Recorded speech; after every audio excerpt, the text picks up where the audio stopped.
Namaskar, this is Firstpost and you're watching Vantage with me, Palki Sharma.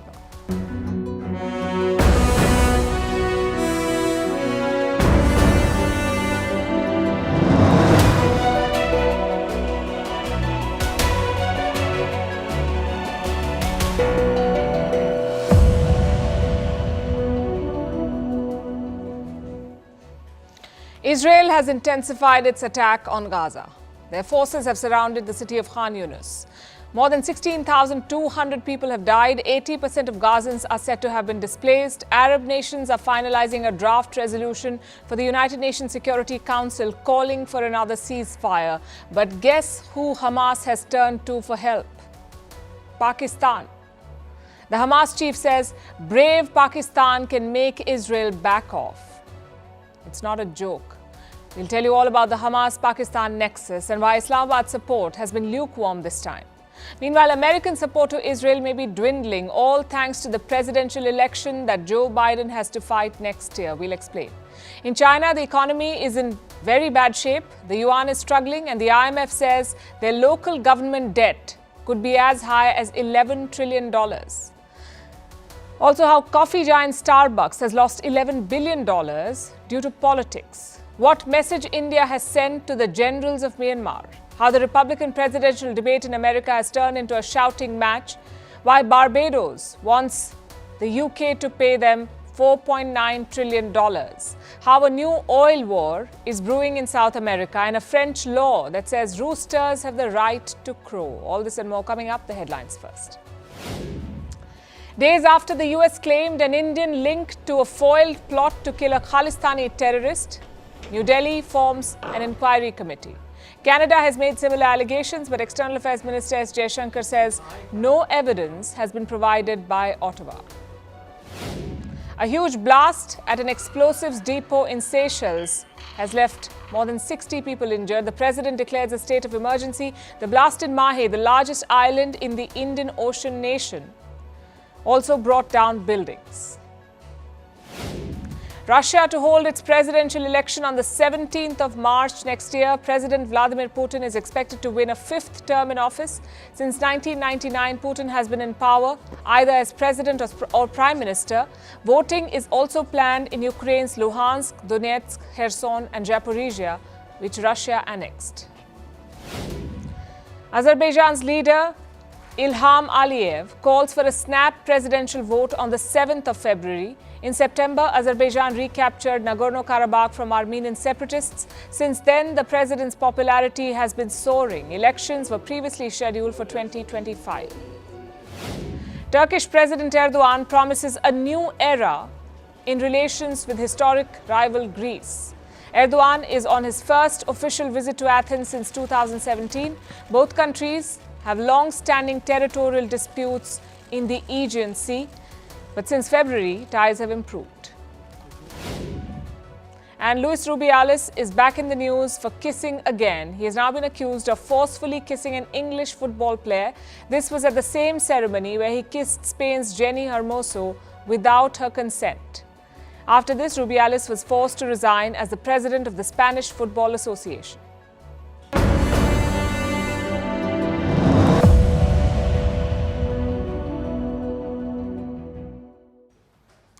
Hamas is getting desperate. How do we know? Because they're asking Pakistan for help. Pakistan of all countries, that's right. A senior Hamas leader addressed an online event in Pakistan. His name is Ismail Haniyeh. You may have seen his pictures. Haniyeh has been the face of Hamas since the October 7th attacks. Threats, warnings, appeals, all of it has come from this man. So what did he tell Pakistan? Let me quote. If Israel faced resistance from Pakistan, the perpetration of cruelty could cease. And he did not stop there. Haniyeh said Pakistan is a brave country, the land of mujahideen. I guess the question is why? Why does Hamas think Pakistan can bring a ceasefire? First, some basic facts. Islamabad does not recognize Israel. They have no diplomatic relations with Israel. In the past, Pakistan has been a staunch critic of Israel. They've sent aid to Palestine, maybe even trained Hamas fighters. Of course, neither side has confirmed this. But in 2021, a Pakistani senator blew the whistle. He said Islamabad used to train the Hamas. Plus, the Pakistani people are in full support of them. Look at a poll conducted after the October 7th attack. 91% Pakistanis supported Hamas. Only 2% had sympathy for Israel. We've also seen massive rallies in Pakistani cities. In Karachi, Islamabad, Lahore and Rawalpindi, thousands of people attended these rallies. They shouted anti-Israel slogans. There is also a boycott campaign. McDonald's was under fire for giving free meals to Israeli soldiers. So was Coca-Cola and Pepsi. Some Pakistanis were seen emptying soda bottles on the streets. Take a look at this.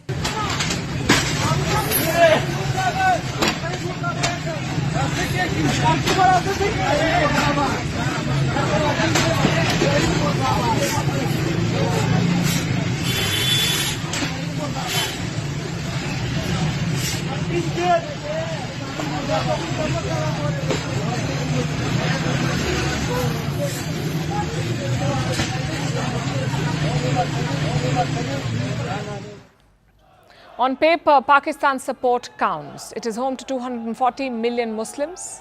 It's the only Islamic nuclear power. It also has a history of backing Hamas. So you would think Pakistan is already on board. Then why the appeal for help? Because Islamabad's position is changing. Let me take you back to October 7th, just hours after the Hamas attack. Look at this statement from Pakistan's caretaker Prime Minister. He says he's heartbroken by the violence. And remember, this is before Israel hit back. Now compare this to other Asian Muslim nations. Malaysia defended Hamas. Iran congratulated Hamas. But Pakistan was wary. They said civilians must be protected. Why do you think that is?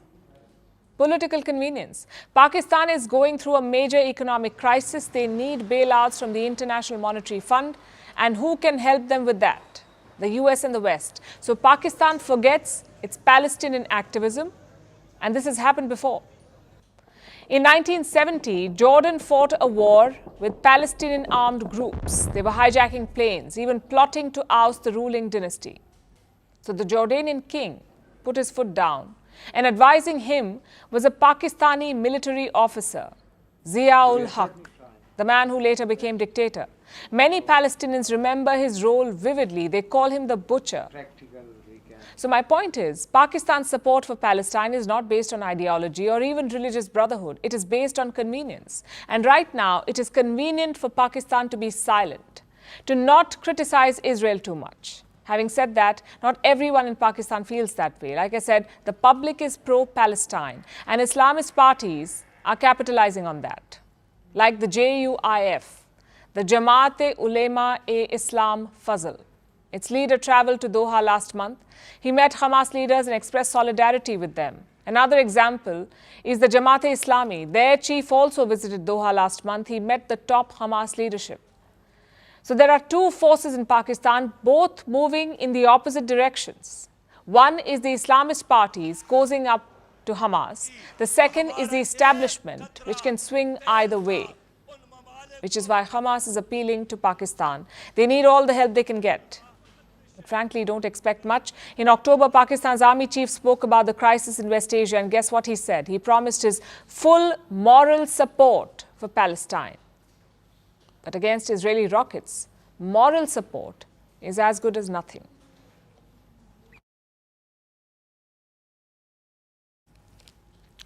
And speaking of support, America's support to Israel could be wavering. It's taken 62 days and 16,000 deaths. It looks like Joe Biden is softening his stand. Again, how do we know? Because of some new policies. The White House has announced a new travel ban on Israeli settlers. These are people living in the West Bank. If they engage in violence, the US will not give them visas. That's the new policy. And to be fair, it was coming. Settler violence has been on the rise since the Hamas attack. Daily attacks have doubled since October. So now the US is cracking down. Levels not seen since the Second Intifada. And in recent weeks, an alarming surge in violent acts has driven this unwelcome record even higher. Under this policy, the United States will pursue visa restrictions against individuals involved in or meaningfully contributing to the undermining of peace, security, or stability in the West Bank. It may not seem like very much, but this travel ban is a big political statement. It is the first red line drawn by the US. Until now, that was not the case. Biden had given Prime Minister Netanyahu a free hand. Airstrikes, ground offensive, hostage release, everything was done based on Netanyahu's wishes. Maybe not anymore. Biden's top officials have changed their tone. Like Pentagon Chief Lloyd Austin, he spoke at a military conference this week. Listen to his message for Israel. You see, in this kind of a fight, the center of gravity is the civilian population. And if you drive them into the arms of the enemy, you replace a tactical victory with a strategic defeat. So I have repeatedly made clear to Israel's leaders that protecting Palestinian civilians in Gaza is both a moral responsibility and a strategic imperative. Vice President Kamala Harris went one step ahead. She was at the COP28 summit this week. Like Austin, Harris also drew a red line for Israel. Listen in. International humanitarian law must be respected. Too many innocent Palestinians have been killed. Frankly, the scale of civilian suffering and the images and videos coming from Gaza are devastating. 5 principles guide our approach for post-conflict Gaza. No forcible displacement, no reoccupation, no siege or blockade, no reduction in territory, and no use of Gaza as a platform for terrorism. So to recap, don't target civilians, don't push Palestinians out of Gaza, don't occupy the Strip, and don't promote violence in the West Bank. Those are America's red lines. Will Israel agree to them? Netanyahu keeps saying that he will protect civilians, that he will only target Hamas. Yet, more than 16,000 civilians are dead, out of which more than 6,000 are children, and Israel is not done yet. They're now targeting southern Gaza. Tanks and soldiers have reached the city of Khan Yunis. Reports say there is house-to-house fighting. So chances are more civilians will die. Critics say America's policy change has taken too much time. Nonetheless, let's look at why it's happening now. One reason is obviously the scale of destruction. Gaza is almost unrecognizable. Around 1.8 million people have been forced to flee, which is 80% of their total population. You can't just keep ignoring that. So concern is one reason, but a bigger factor is politics. Biden is heading into an election next year, and his support for Israel seems to be backfiring. Let me show you what a poll found this week. 63% Democrats oppose Israel's campaign in Gaza. 63% oppose. Among younger adults, it's 67%. And among voters of color, it's 64%, which is a big headache for President Joe Biden. His voting base is mainly young and minority voters, but most of them do not like what Israel is doing. And it could cost him the White House. There are more than 3.5 million Muslims in the US. Around 2 million are Arab Americans. If they abandon Biden, he could lose next year. Some Muslim groups have already declared their position: no votes for Joe Biden. We are announcing that President Biden has lost the 2024 election. We are not powerless as American Muslims. We are powerful.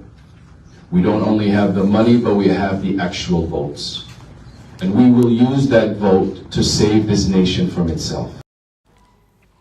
Tells you why Biden is worried. He won a lot of states by a very small margin the last time. Like Michigan, for example. Biden won Michigan by 150,000 votes in 2020. 150,000 votes. And how many Arab Americans does the state have? Around 280,000. It's the same in Arizona and Georgia. So Biden's changing tone is political. The question is, how does it affect Israel and Netanyahu? They don't need US military or their help to win this war. But beyond that, they do need Washington to replenish their arsenal, to repair ties with Arab states, and to shield them at the United Nations Security Council. So it's a tough one for Netanyahu. Only a complete destruction of Hamas can salvage his political career. But if Joe Biden puts his foot down, he may have to cease fire.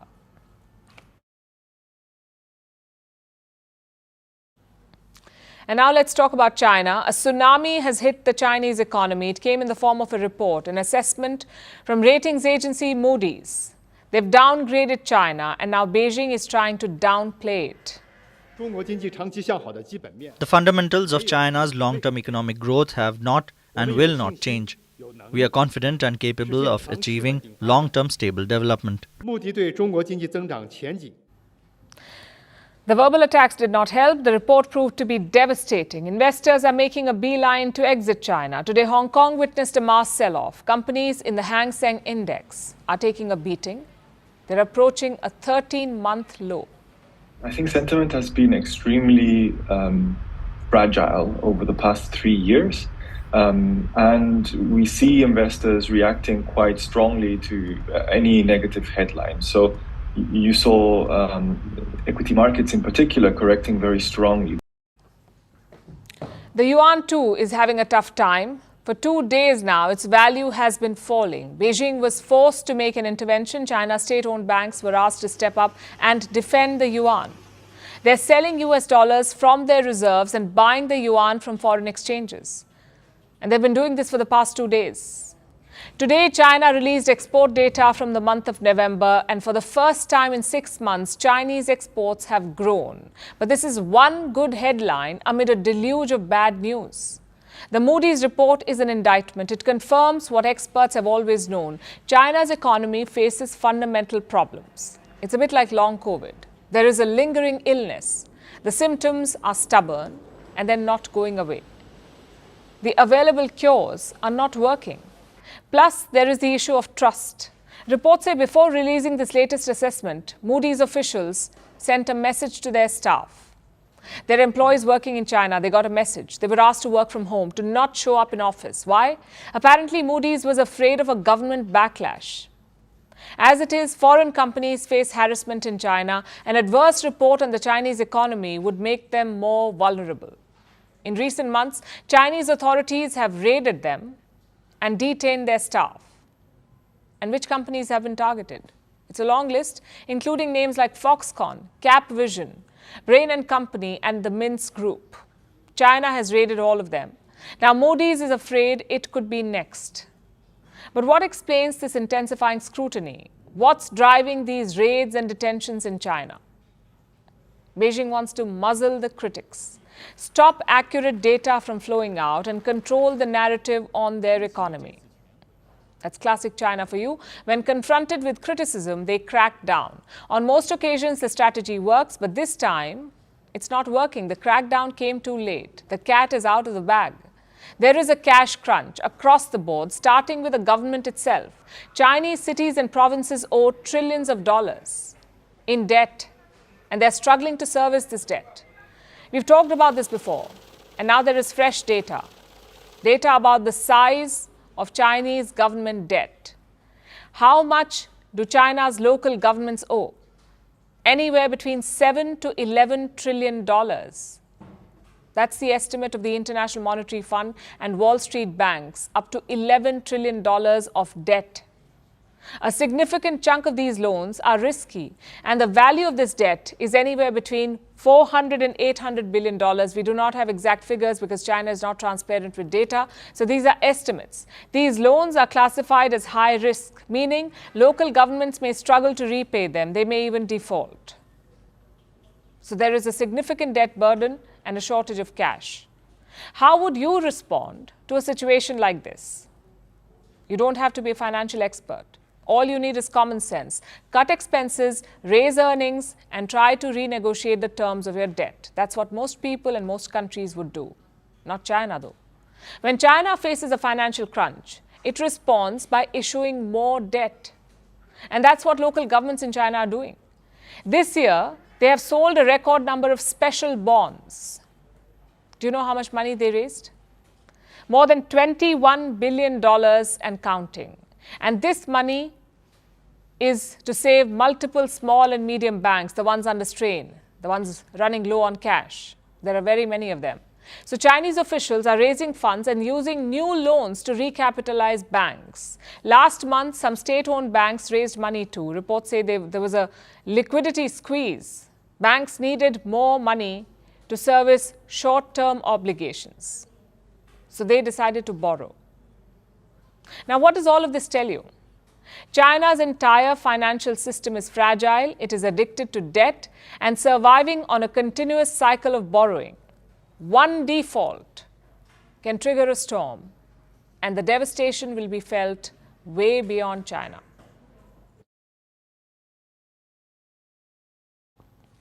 Our next story features Starbucks. The coffee giant has a big problem. In their language, a grande problem. The company has lost around $11 billion. That's 10% of their value, just wiped off. How did it happen? Thanks to the Israel-Hamas war. Starbucks supported Israel. This led to a boycott. Then there were strikes. Starbucks union stood in solidarity with Palestine, and all of this has driven away customers. Looks like no one likes their coffee flavored with political tension. But what does it mean for Starbucks, the company? Can they survive this onslaught? Our next report explores. How do you like your coffee? Hot, cold, with a dash of cinnamon, or with a side of political tensions? Well, it depends on who you ask, but looks like politics and coffee don't go hand in hand. And Starbucks is learning it the hard way.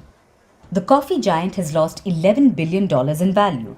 That's nearly 10% of the company's value erased. So what explains this? Were the holiday flavors not up to the mark? Or are customers tired of pumpkin spice? Sadly, it's none of that. Customers still love their overpriced lattes, but not with a political opinion. After the Israel-Hamas war broke out, Starbucks found itself in hot water. Like many companies, it expressed support for Israel. But that didn't go down well in West Asia. In November, Starbucks in Egypt reportedly laid off workers. It was forced to cut expenses. Why? Because there were just no customers. Then there are the Starbucks unions. It's called Starbucks Workers United. They reportedly posted solidarity with Palestine on X. The tweet was swiftly deleted, but it sparked calls for a boycott. Starbucks also distanced itself from the comments, but the damage was already done.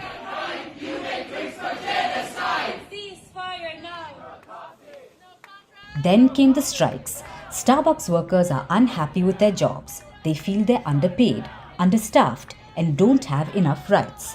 So they decided to strike, not in one store, but in 200 stores across America. The result? Slow sales during the holiday season. So basically, Starbucks puts these promotions on us that is like buy one, get one free drinks or double star days. And they put more and more work on the actual baristas and the workers without giving us any ability or control to turn off mobile orders, which puts such a stress on us. I mean, I was almost homeless last week. Even though I work at a store that supposedly pays better, they've been withholding card tip from us. So the amount of money you make is not enough to make rent. It's not enough to get groceries. All of this has contributed to Starbucks' woes. Stocks have declined for 12 consecutive market sessions. This is the longest ever recorded streak ever since the company went public in 1992. Currently, the stock is hovering at around $95, down from a yearly high of around $114. The coffee giant is still optimistic, but the losses don't paint a good picture. Who knew that a simple cup of coffee could be so politically charged? As Starbucks stirs up a bitter brew, it looks like the company's caffeinated dreams have hit a slump. Can they recover from this? Well, their CEO remains hopeful, but the numbers don't look so good. Looks like sipping a cup of Starbucks is no longer just a choice of beverage, it's a political statement.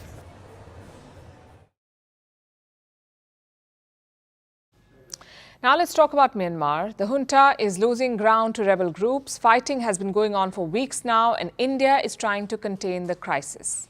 Yesterday, a delegation from Myanmar was in New Delhi. They met with Indian diplomats, and New Delhi had one message for them: return to democracy. The statement said, and I'm quoting, the Indian side reiterated its support to Myanmar for a transition towards a federal democracy. How should this be interpreted? Well, the wording is fairly straightforward. India wants democracy to return to Myanmar. But this statement is also a subtle acknowledgement. New Delhi appears to be recalibrating. You see, 2 years back, there was a coup in Myanmar. The elected leader, Aung San Suu Kyi, lost power. The West slammed and sanctioned the generals, but India did not. India showed patience, perhaps hoping that the generals would restore democracy. Also remember, India has a long border with Myanmar. It also has major strategic investments in Myanmar. So New Delhi tried to make the best of a bad situation. And that meant engaging with the coup leaders. But now there seems to be a shift. The junta is losing control of military bases and with them, their authority to govern. So India is preparing for yet another change, potentially a future without these generals. And it is quite likely. The rebels are growing stronger. Let me give you a recent assessment. As of the 4th of December, the rebels control more than 200 military bases, plus large numbers of weapons. And beyond military assets, they also control multiple highways, roads, and trade routes. This list includes a town called Chin Shui Ho. It is near China's Yunnan province, and it's an important trade checkpoint. Let me show you why. From April to September this year, Myanmar sent goods worth $1.8 billion to China. These goods were moved through the land borders, and more than 25% of them went through this one checkpoint, Chin Shui Ho. So the losses for the junta are wide-ranging. The impact of this offensive is being felt not just on the military, but also on Myanmar's economy. Plus, the generals face a revolt in their ranks. Soldiers are giving up arms, even joining the rebels. And this is a sign of impending disaster. For any military regime, manpower is critical. They need a strong fighting force. It legitimizes the authority of the generals, it enables them to enforce their decisions, and it helps them keep power. But Myanmar's military is rotting from within, and this decline started long ago, well before the rebel offensive. In the month of May, an assessment exposed the rot. Over the course of several months, Myanmar's military had lost some 21,000 service members. 21,000 had left. And 3 reasons were given behind these losses: killed in action, desertions, or defections. In recent weeks, the losses have increased. The rebel forces have released many videos. They show soldiers from Myanmar's military surrendering. Now, we don't have a confirmed number, but reports say hundreds of soldiers have switched sides. Some even tried to cross into India. Since the beginning of this offensive, India has sent back more than 70 soldiers of the Myanmar army. They entered India after rebels took over their posts.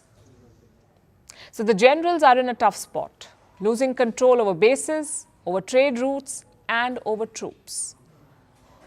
Perhaps the reason why they want to negotiate now. The junta chief has made an outreach calling for a political solution. But the rebels may not agree. They have the upper hand at this point, and they will not give up their gains so easily. Where does all of this leave India? With a 1,600-kilometer-long border with Myanmar, the risk of the conflict spilling over, and uncertainty over Indian investments. Like the Kaladan Transport Project. It connects India's northeast to Myanmar. And the India-Myanmar-Thailand Highway. India gives a lot of development assistance to this country. The value of these projects is almost $2 billion. And out of this, $1.25 billion is in the form of grants. To unlock the full potential of these projects, India needs stability in Myanmar. But the current situation is the opposite of stable. And after yesterday's events, one thing is quite clear. New Delhi will not be a passive observer.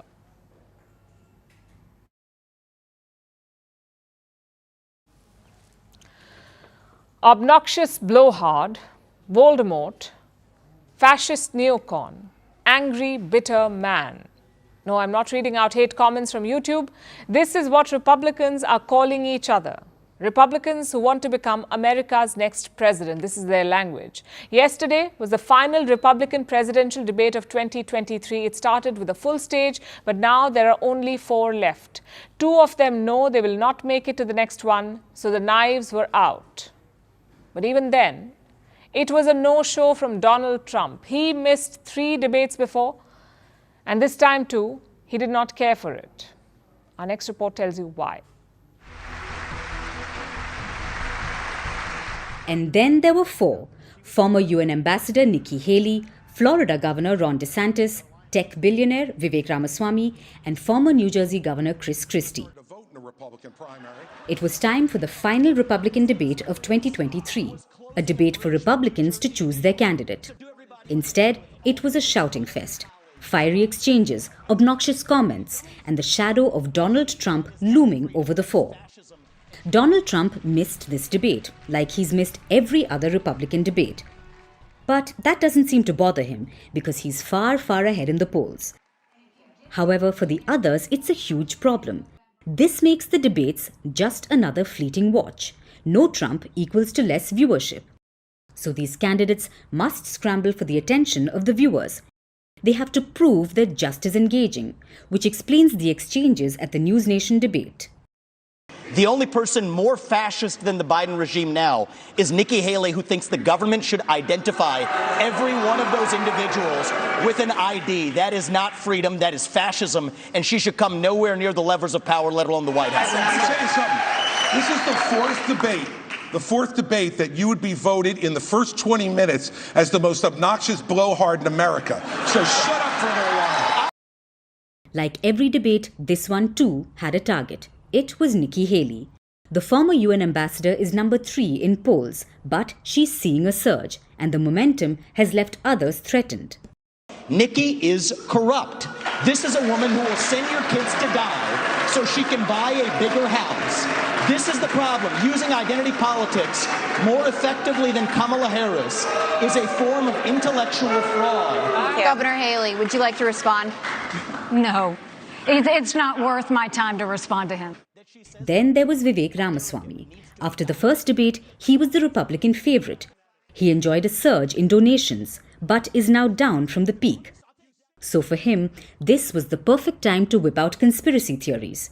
He called the 2020 elections rigged, endorsed a racist theory, doubted climate change, and called his fellow candidates fascist. Why am I the only person on this stage, at least, who can say that January 6th now does look like it was an inside job? Which brings us to the man who cried Trump, Chris Christie. He's nowhere in the polls, but he was the only one to mention Trump and the fact that he had missed 4 debates. This is an angry, bitter man who now wants to be back as president because he wants to exact retribution on anyone who has disagreed with him, anyone who has tried to hold him to account. The Iowa caucuses are just 40 days away. That's where Republicans will choose their president. By the looks of it, it will be Donald Trump. He's leading in the polls, a historically large lead at that. His polling has only gone from strength to strength, which explains why he skipped the debates. Why share the stage with distant rivals when you can just make speeches and get votes? Plus, Trump has never been a fan of rules or the system. By skipping these debates, he's proved that once again. He's shown that he's bigger than the party. The Republicans may hold multiple debates, but they're nothing but a sideshow. We all know who will be the Republican candidate for 2024.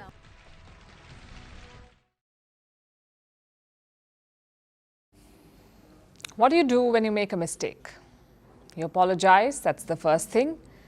But what if that mistake killed millions of people, impoverished millions more, plundered entire continents and left generations with trauma?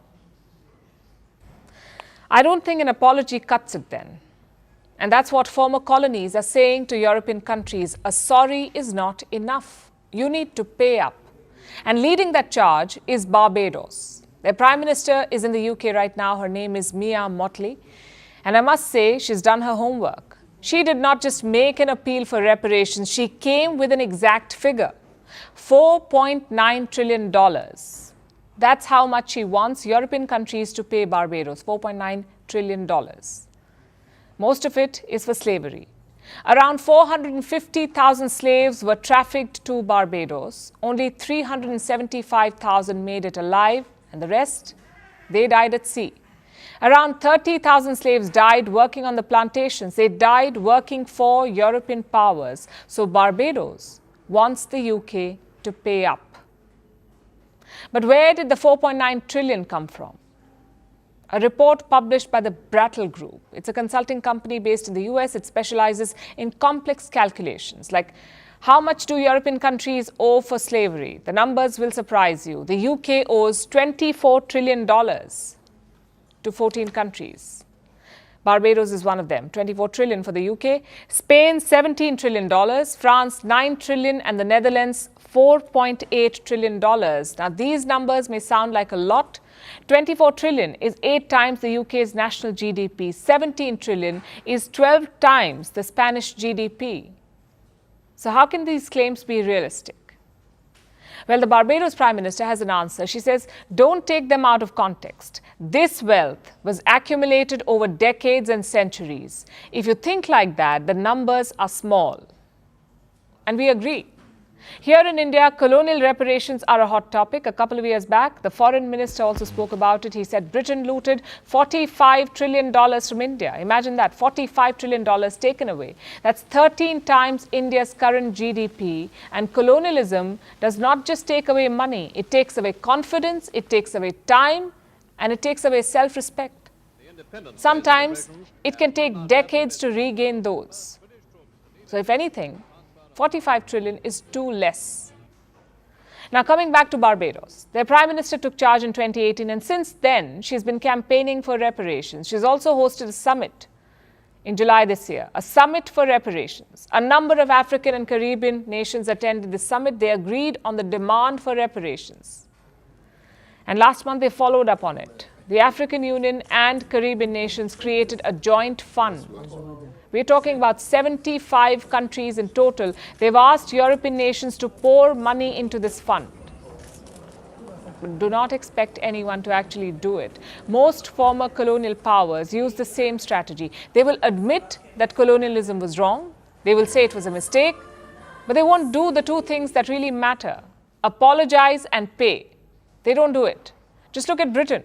King Charles was supposed to be the progressive king. Last year, he gave a landmark speech at the Commonwealth meeting. He said, it's time to acknowledge the impact of slavery. And that speech is what spurred Barbados. Their Prime Minister thought apology and reparations would follow. Well, she was wrong. Charles is yet to apologize. So is his Prime Minister, Rishi Sunak. I want to ask the Prime Minister today if he will do what Bernie Grant asked all those years ago, what I have asked and what countless others have asked since, and offer a full and meaningful apology for our country's role in slavery and colonialism and commit to reparatory justice. No, Mr. Speaker. What I think our focus should now be on doing is, of course, understanding our history in all its parts, not running away from it, but right now making sure that we have a society which is inclusive and tolerant of people from all backgrounds. That's something that we on this House, our side of the House, are committed to doing and will continue to deliver. But trying to unpick our history is not the right way forward, and is not something that we will focus our energies on. Do you see the problem? They can't even apologize for their crimes. How can we expect them to pay trillions of dollars? As things stand, it's impossible, which is why former colonies are moving on themselves, including Barbados. In 2021, they parted ways with the monarchy. Barbados declared itself a republic. Antigua and Barbuda are doing the same. Their government has announced a referendum. Chances are the people will reject the British monarchy. And this process will continue. Younger generations will demand a reset. But that alone does not acquit these European powers. They're all democracies. All of them talk about the rule of law. Well, it's time to walk the talk, we say. You committed a crime all those years back. But the victims are yet to be compensated and the culprits yet to be punished.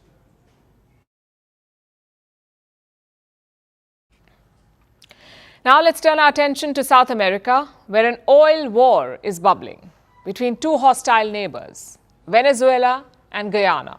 Tensions are on the rise, mostly thanks to this man, Nicolas Maduro, the president of Venezuela. He wants to take over a part of Guyana, in fact, 2/3 of the country. I'll repeat that for you. Maduro wants control over 2/3 of his country's neighbor. And we get that it is Christmas season, but this is a very big ask. Obviously, Guyana does not agree. And now Brazil has deployed troops along the border, so things are heating up here. To understand this story, we must know a bit of their history. Let me show you a map. This is Esquibo, the territory in question. This is what Maduro wants. In size, it is larger than Greece. In substance, it is deeply important. For over a century, Essequibo has been part of Guyana, but Venezuela has long disputed this. They say Essequibo was stolen from them. Their border was drawn more than a century ago, and Essequibo was wrongly given to Guyana. Guess who drew this disputed border? Who else but the British? It's their unique gift to the world, contentious borders that lead to wars. So Venezuela has been upset for decades, and they've sought control of Essequibo. But in 2015, their effort became more urgent. That's when oil was discovered off the coast of Essequibo. So now this region is not just contentious, it is also oil-rich. And Venezuela wants it even more.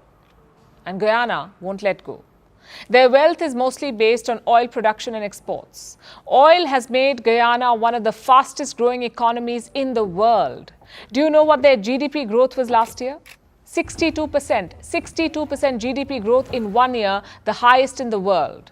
So Guyana is doing really well. Its neighbor, on the other hand, is struggling. That's Venezuela. Now, interestingly, Venezuela is also oil-rich. It is home to the world's largest oil reserves, in fact. But over time, oil production has seen a drastic decline there, thanks to American sanctions and mismanagement. Now, hyperinflation is rampant, and the country is in the middle of an economic crisis. It desperately needs a magic potion. And it's hoping that that potion is Guyana's oil. So last weekend, Venezuela held a referendum to claim rights over Essequibo. People were asked to vote, but they did not show up. The voter turnout was only 10%. And what was the verdict? 95% of them approved the referendum. They said Venezuela should take over this part of Guyana, 2/3 of Guyana. And Maduro is wasting no time. He has ordered the state oil company to look for oil in Essequibo. He's told energy companies there to leave within 3 months. He plans to pass a bill to make the area part of his country and to grant Venezuelan citizenship to the people there. All of this has unsettled Guyana. This is a direct threat to Guyana's territorial integrity, sovereignty, and political independence.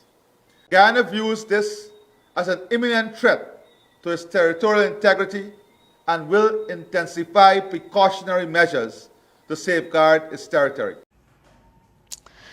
Guyana is on the edge. Its defense forces are on alert. It has asked the United Nations Security Council to intervene. Meanwhile, Brazil has deployed troops on its border with Guyana and Venezuela. And where there is a problem, there is America. The US has issued stern comments. We would urge Venezuela and Guyana to continue to seek a peaceful resolution of their dispute. This is not something that will be settled by a referendum. Reports say the US is backing Guyana. Secretary of State Antony Blinken has expressed support, both verbally and militarily. America has announced air exercises with Guyana. Meanwhile, Venezuela is moving fast. So is this the making of another war? At this point, it seems unlikely. Venezuela is in no position to fight a war. Maduro's actions are still largely symbolic. Less about oil and more about politics. Under Maduro's rule, Venezuela has continued its steady descent into economic collapse and political chaos. They're also heading into a presidential election next year. So Maduro needs a distraction, and Essequibo is just that, a distraction. Only time will tell if playing troublemaker pays off for him.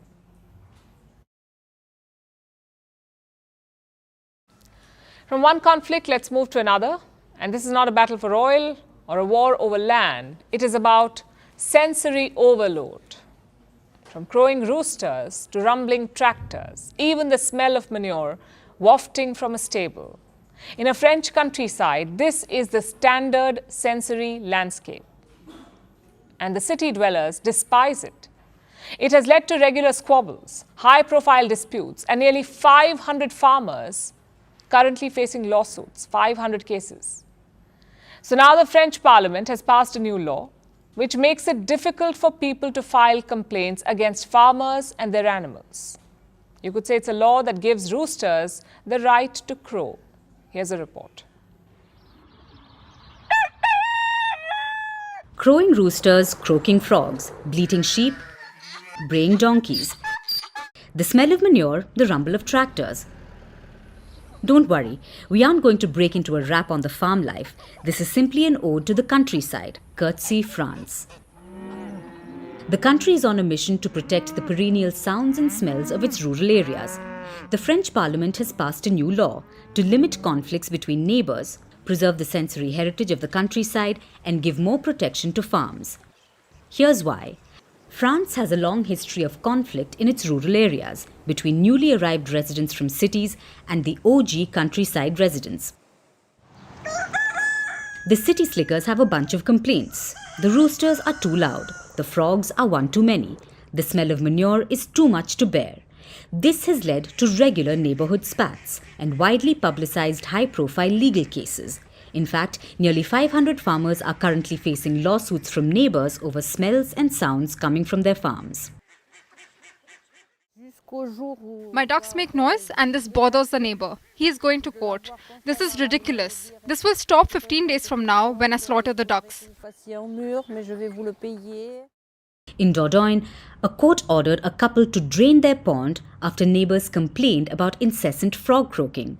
In Alsace, a court ruled that a horse had to stay at least 50 feet from the neighboring property after people complained about smelly droppings. In Le Bousseau, tourists complained about the singing of cicadas.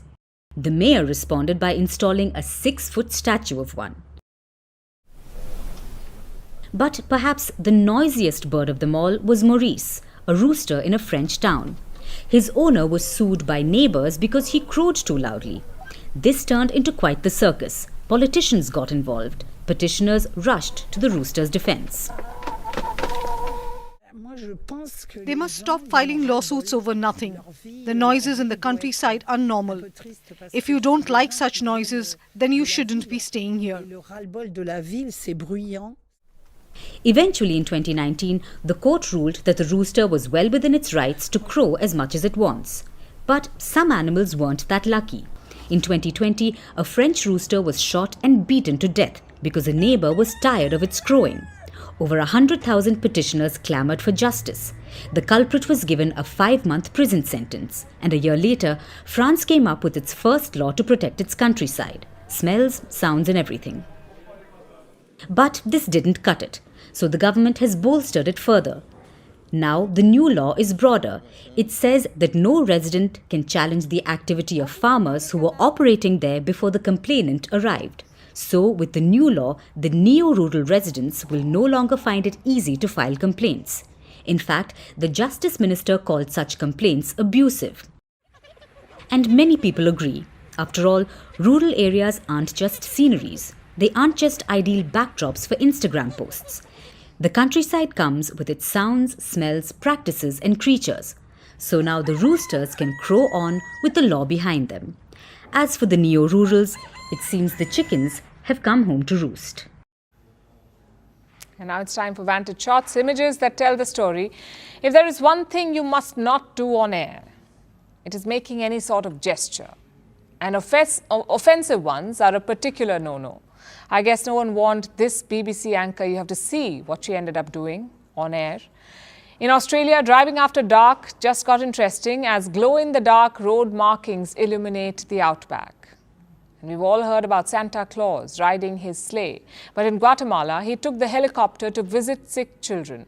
Finally, we're taking you back in history. On this day in 1941, Japanese bombers attacked the US base at Pearl Harbor. The Americans lost more than 2,400 service members. This surprise attack led to America joining the Second World War. We're leaving you on that note. Thank you for watching. We'll see you tomorrow.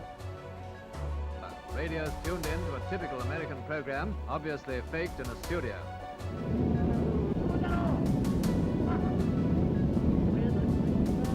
Propaganda scenes of the attack itself, filmed on a miniature studio set of Pearl Harbor with carefully posed shots of the heroes of the hour.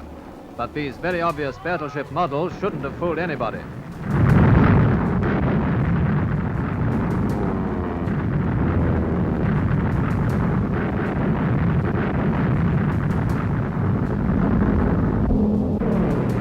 Warlords of Japan boasted that they'd knocked out the American fleet, which was very nearly the truth, although they themselves didn't believe it. More battle pictures with dive bombers at work on oil tanks and road transport, but here's a puzzle. How could the aerial cameraman film this blast from the ground? Now he's up in the air again.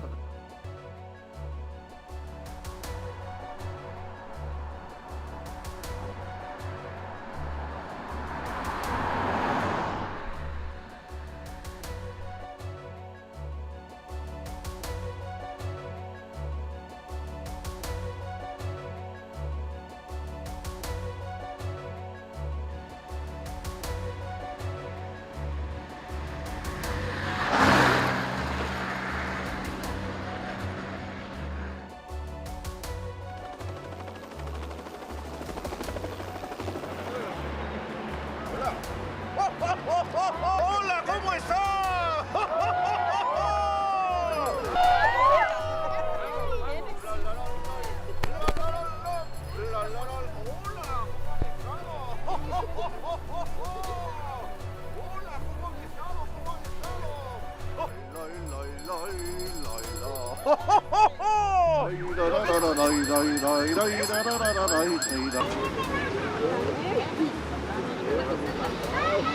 ¿Qué calidad? Eso. El que le tocó.